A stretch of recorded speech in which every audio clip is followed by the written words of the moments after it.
حضرت محمد صلی اللہ علیہ وآلہ وسلم شب معراج میں بیت المقدس کی طرف جاتے ہوئے مصر کے قریب ایک مقام سے گزرے تو انہیں نہایت ہی اعلیٰ اور زبردست خوشبو آنے لگی۔ آپ صلی اللہ علیہ وآلہ وسلم نے حضرت جبرائیل علیہ السلام سے پوچھا کہ یہ خوشبو کیسی ہے؟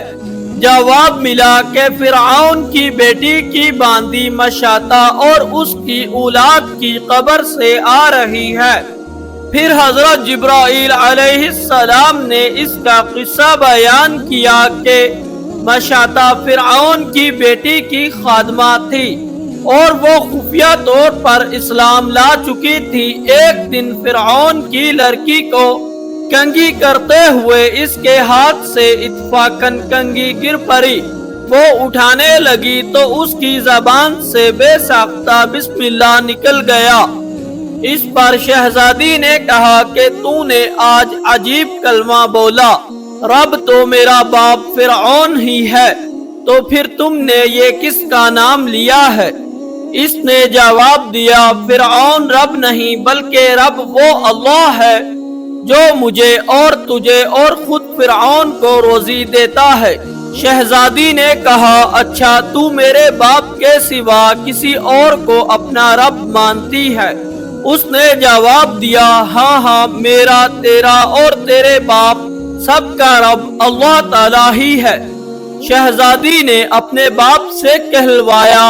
وہ سخت غضبناک ہوا اور اسی وقت اسے دربار میں بلوا لیا اور کہا، کیا تو میرے سوا کسی اور کو اپنا رب مانتی ہے؟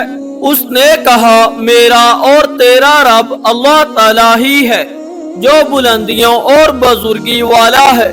فرعون نے اسی وقت حکم دیا کہ تانبے کی کڑاہی کو گرم کیا جائے، اس کے تیل کو خوب تپایا جائے اور جب بالکل آگ جیسا ہو جائے تو اس کے بچوں کو ایک ایک کر کے اس میں ڈال دیا جائے، آخر میں خود اسے بھی اسی میں ڈال دیا جائے۔ چنانچہ وہ گرم کی گئی۔ جب آگ جیسی ہو گئی تو حکم دیا کہ اس کے بچے کو ایک ایک کر کے اس میں ڈالنا شروع کرو۔ اس نے کہا، بادشاہ ایک درخواست میری منظور کر، وہ یہ کہ میری اور میرے ان بچوں کی ہڈیاں ایک ہی جگہ ڈال دینا۔ اس نے کہا، اچھا، تیرے کچھ حقوق ہمارے ذمہ ہیں، اس لیے یہ منظور ہے۔ اس کی دونوں بچیاں اس کی آنکھوں کے سامنے اس میں ڈال دی گئی اور وہ فوراً جل کر راکھ ہو گئی۔ پھر سب سے چھوٹے کی باری آئی جو ماں کی چھاتی سے لگا ہوا دودھ پی رہا تھا۔ فرعون کے سپاہیوں نے اسے گھسیٹا تو اس نیک بندی کی آنکھوں تلے اندھیرا چھا گیا۔ اللہ تعالیٰ نے اس بچے کو اسی وقت زبان دے دی اور اس نے با آواز بلند کہا، اماں جان افسوس نہ کر، اماں جان ذرا بھی پسو پیش نہ کرو، حق پر جان دینا ہی سب سے بڑی نیکی ہے۔ چنانچہ انہیں صبر آ گیا، اس بچے کو بھی آگ میں ڈال دیا گیا اور آخر میں ان کی ماں کو بھی اسی آگ میں جلا کر مار دیا گیا۔ یہ خوشبو کی مہکیں اسی کے جنتی محل سے آ رہی ہیں۔ سبحان اللہ۔